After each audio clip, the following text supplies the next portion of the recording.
Hello everyone. So what we're going to be doing in the next few notebooks is we're going to go through an exercise in Python where we use machine learning to predict whether or not a patient has diabetes.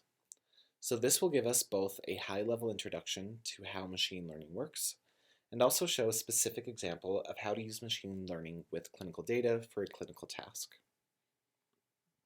Okay, so start by pulling up GitHub Desktop and pulling the latest version of the code. And then start Jupyter Notebook and go to the folder for the class repository. And you should now see this folder, Week 9 Machine Learning. If you don't see this here, then that means that either you're looking in the wrong location or the code didn't pull correctly. So make sure that you're in the right place, and if you're still having problems, let me know. Okay, so let's start in this introduction notebook, which is just going to give us an overview of what we're doing. So make sure that you can install these libraries here. I think you should be able to do this without any problem, but if you get an import error, then you might have to install the package. So for example, for sklearn, this is kind of confusing. Instead of pip install sklearn, you have to do scikit-learn. But any of the others you would do is just pip install pandas, pip install matplotlib, etc. So we're going to be using a dataset from Kaggle, and Kaggle is a website which hosts datasets and data competitions, and this could be a great resource for you if you want to find a dataset for your final project. And this is a dataset which has survey data from a number of Pima Indians, and this is a population which has a really high rate of diabetes. So each patient is a female of at least 21 years old and of Pima Indian heritage. Okay, so here's kind of the scenario that we're going to set up. Let's say that you're working on an app built with Smart on Fire, like we looked at last week, which helps doctors make diagnostic decisions. So our app will check if a patient has diabetes or not, or if it thinks they have diabetes. And if it does, then we'll push an alert to the EHR and remind the physician that they should evaluate the patient for this condition. So in order to do this, we need to leverage the data found in the hospital's electronic health record. And what we can do is we have many examples of patients who have diabetes. And we can use those as examples to show what a patient with diabetes looks like. So this is a perfect fit for a machine learning classification project. So as you probably saw in the DataCamp course, there are a few different flavors of machine learning. And in supervised classification, what you're trying to do is you're trying to take a row of data, which represents maybe a patient or a patient encounter, and you're trying to predict a label, predict some outcome of this. So in this case, the data that we have is information about the patients, and the outcome that we're predicting is whether or not they have diabetes. So machine learning projects, each project will look different, but at a high level, these are kind of the tasks, the phases that they'll follow. So you'll start by defining the task, which has been done for us, gathering and processing the data, which we'll do in the next notebook, data analysis and exploration, and then you can finally do modeling and evaluation. So let's walk through each of these steps with our data set. So let's go into the next notebook and start working with our data set. Oh, whoops, and I didn't set something up correctly, so bear with me 1 second. This shouldn't happen to you if you've pulled your code correctly. Okay, so there is a CSV file in this folder for the class, and it's called diabetes.csv. So if we read this in with pandas, we can see that here are the columns that we have. So we're going to go through each of these columns in a little more detail, but the first one we want to look at is this outcome variable. So in machine learning terminology, the outcome variable is the value that we want our classifier to learn. So this is what we're trying to predict. So typically machine learning people call this the label. And so in this case, the label says whether or not the patient has diabetes. If the label is 1, then the patient does have diabetes, they're positive. And if they are 0, then it's negative. So Let's see the distribution of this outcome variable in our data set. So, as we've seen a few examples of, we can get a count of the distinct values in a column by doing df.group by, and then pass in the column name, and then call .size. That'll give us a count. So you can see that in this data set, there are 500 patients who are negative for diabetes and 268 who are positive. And let's do a quick visualization of this, where we can do this calculation and then do a bar plot, and this just gives a visual representation. Okay, so this is the outcome, or the dependent variable. Next, let's look at the independent variables. These are also called features or predictors, because they're what we use to predict the label. So the predictors that we have are pretty much any of these columns here, which could tell us something about whether or not they have diabetes. So let's call df.describe, which gives us a quick summary of our data frame. So you can see that for each of the columns, this tells us the count, which is the same, but then it gives us the mean value, the standard deviation, the quartiles. So pause the video for a second and look at the data. Look at the minimum and the maximum values and the means. And what do these columns represent? Do you think that they're going to be useful for predicting diabetes? And if so, why? And do you see anything that might be wrong? So pause the video for a second and work on that.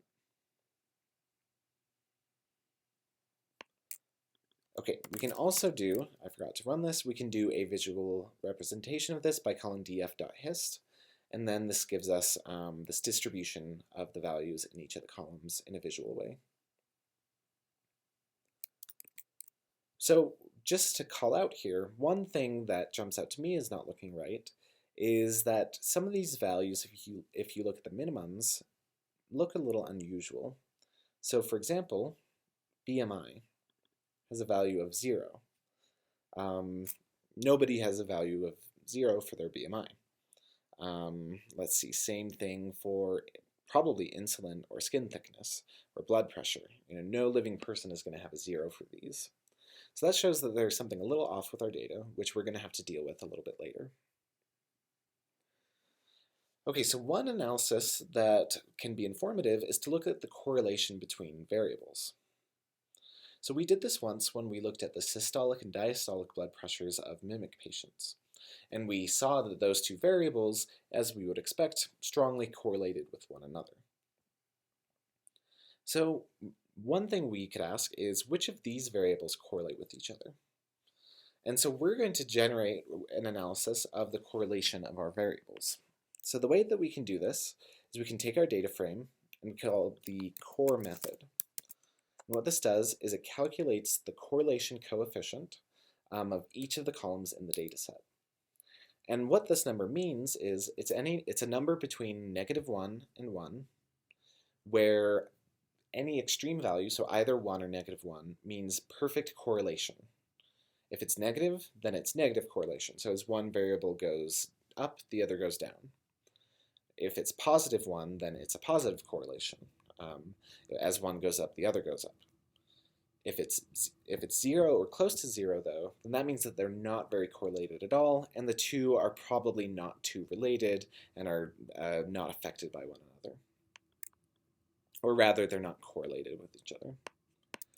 So this is a little confusing to look at. I don't like going through and comparing all these numbers with each other, so let's get a visual version of this.